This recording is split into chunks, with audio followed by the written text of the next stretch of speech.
All right. All right, what's up, everybody? Welcome to the live stream. In this stream, I'm just going to be going over just a bunch of different stock charts and just going over some technical analysis, showing you guys what stocks I'm looking at, just talking about the market overall. If you guys are new to this channel, what I talk about is mostly just stocks and options trading. Not really much of a day trader, more of a swing trader, premium seller, but just want to go over just just stocks that I'm looking at and my approach towards the market. Okay, so the first chart I want to look at is the Qs. And the Qs are showing a ton of strength right now. I mean, it's really remarkable because this sector was hated so much last year when the Fed was just on their warpath to raise rates that now it's coming back. And it's coming back primarily because of the banking crisis that we're in right now, especially with Silicon Valley Bank, how they, basically went under. There was a run on the bank, and basically that was doing the Fed's job for it. So now, as soon as the market feels that the Fed is going to pivot, or there is not going to be, there's going to be a deflationary force, which is basically what's happening with the bank, or what the bank caused, then people are going to go right back into tech stocks. And it's just really funny because the market just hated this so much last year. But listen, that's just the way it goes. So, you know, anyway. All right, so give me a second here. Okay, so just looking at the Qs here, you can see such strength right here, and it even just broke its previous swing high right here. Okay, and that was 313. So now it's starting to show some strength, and it's breaking out basically. And you can see that the bull market started right at the end of last year, right at the beginning of this year, and the market just took off, and now it's moving higher.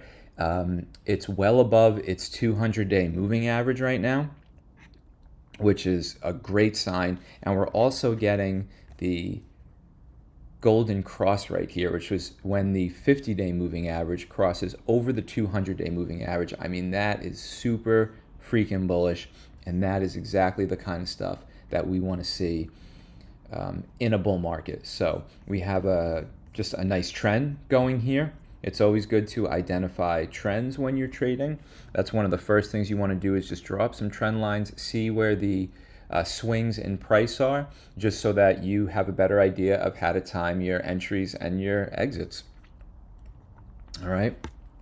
So overall, we are looking very good right here. You can definitely see there was a change in market structure, because before we were just bumping up against this trend line here, up, rejected, up, rejected, up, rejected. But now, just making a series of higher lows and lower lows. But now, since the beginning of the year, things have turned, and now we are making a series of higher highs and a series of lower lows. So always be on the lookout for that when you're trading, and always look for change in market structure so that you know whether to lean more on the bullish side or the bearish side. All right, so that looks good. Now, if we're going to play this trend here that we have drawn, it's going to make most sense to find points of convergence on the chart. So where do multiple things line up? That's always when you're going to have your best bet for finding a change or a shift in market direction. So let's just look real quick. We have this swing high here, which is around 300, we'll just say 330, even though it's technically like 333, 334. And then look where that's going to coincide. That will most likely coincide with the top of this trend channel right here. Now, it's a little too early to say anything with the RSI, but if we get a negative RSI divergence where the market makes a new high, but the RSI doesn't, that is going to be a great indicator to go short.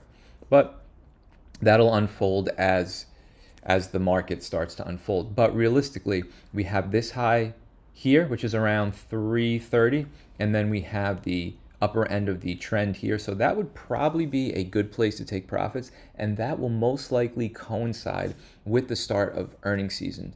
You know, when the market gets really bullish like this, and people are just buying, most likely what's going to happen is they are going to buy in anticipation, buy the rumor, sell the news. So the market most likely will trade up into earnings season on the hope that it will be better, or the hope that earnings will be good. If earnings are good, the market is just going to go even higher. If earnings are not, then the market will come back down. So right here is probably where we want to look, around 336, and then we can figure out how we want to play it to the downside, and the same thing is going to happen in reverse. We will just find levels, we will find moving averages here that we want to trade against, we will find trend lines that we want to trade against, and that is how we will figure out where to re-enter the market.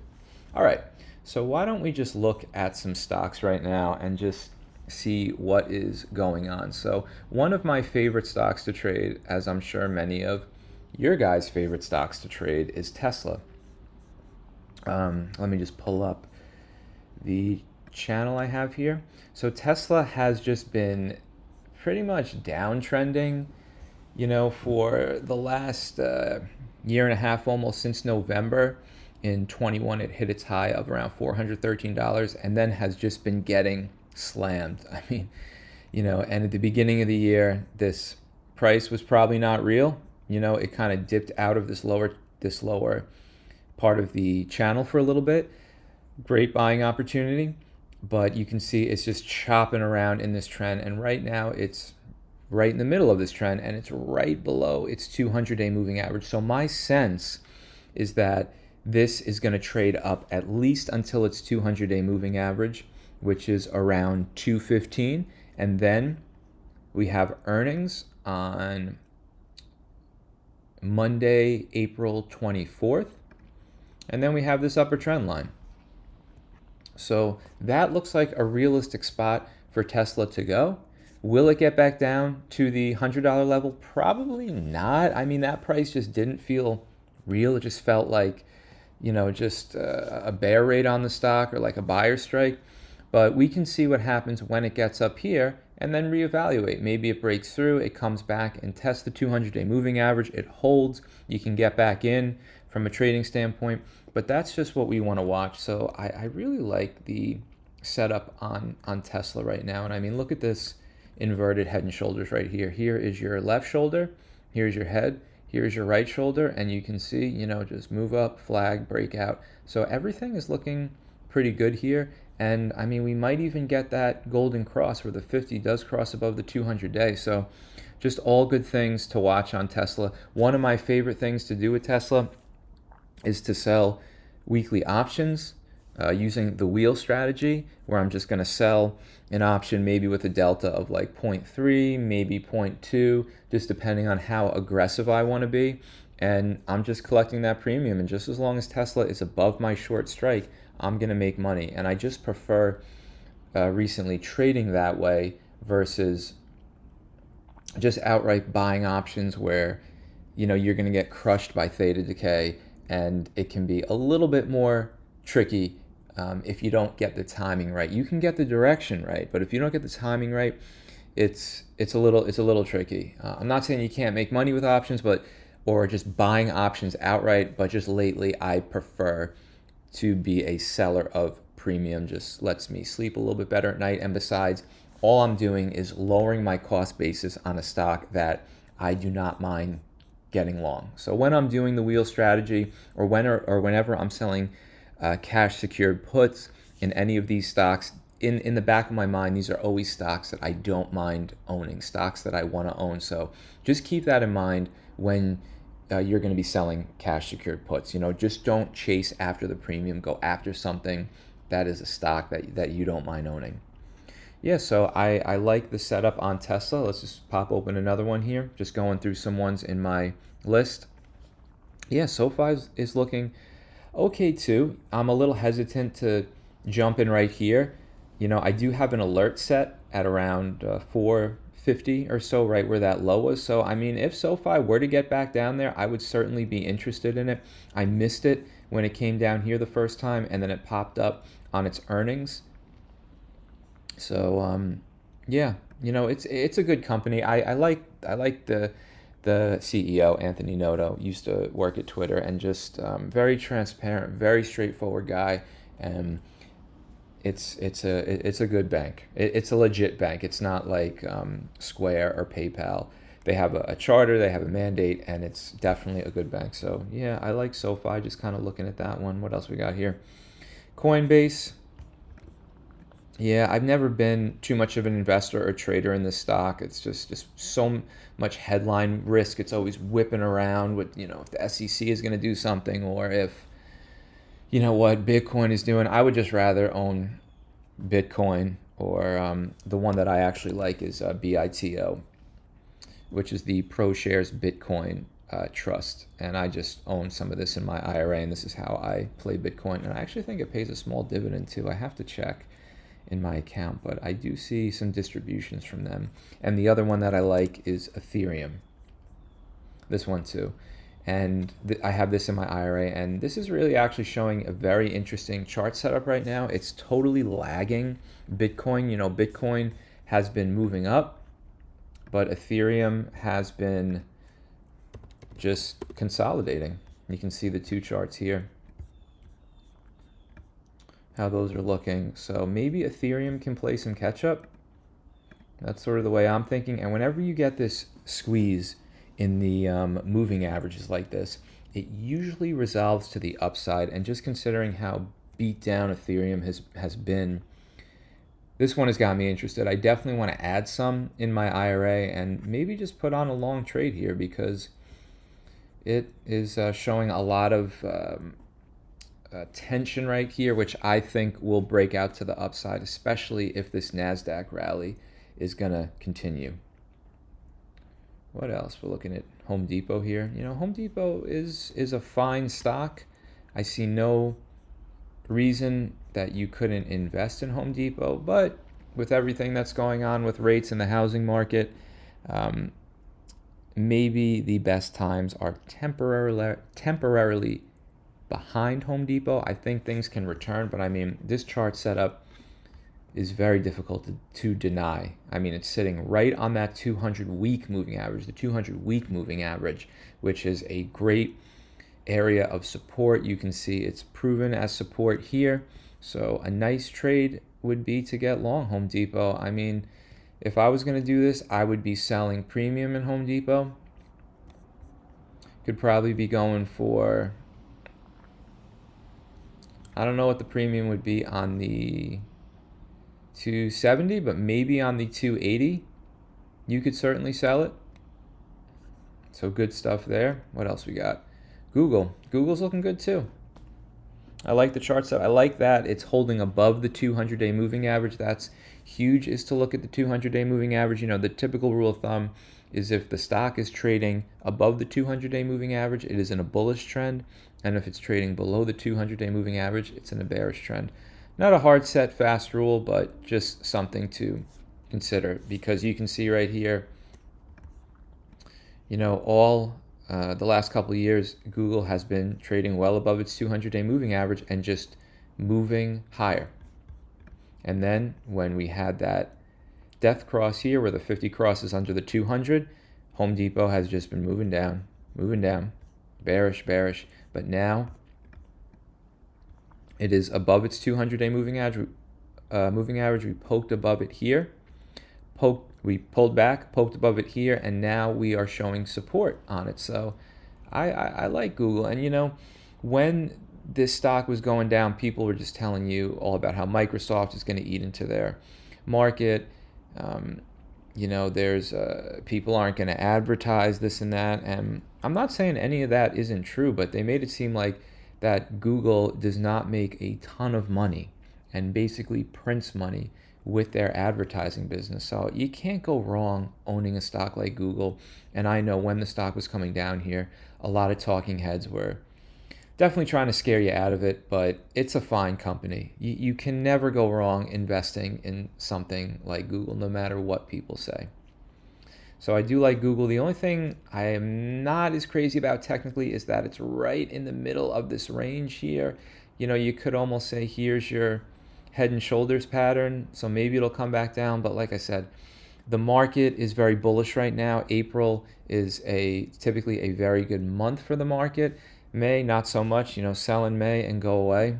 So it just feels like to me that we have some clear sailing until a lot of these tech companies start to report in the end of April. And then I think depending on how they report, that will determine the next leg for the market, whether it's up or whether it's down.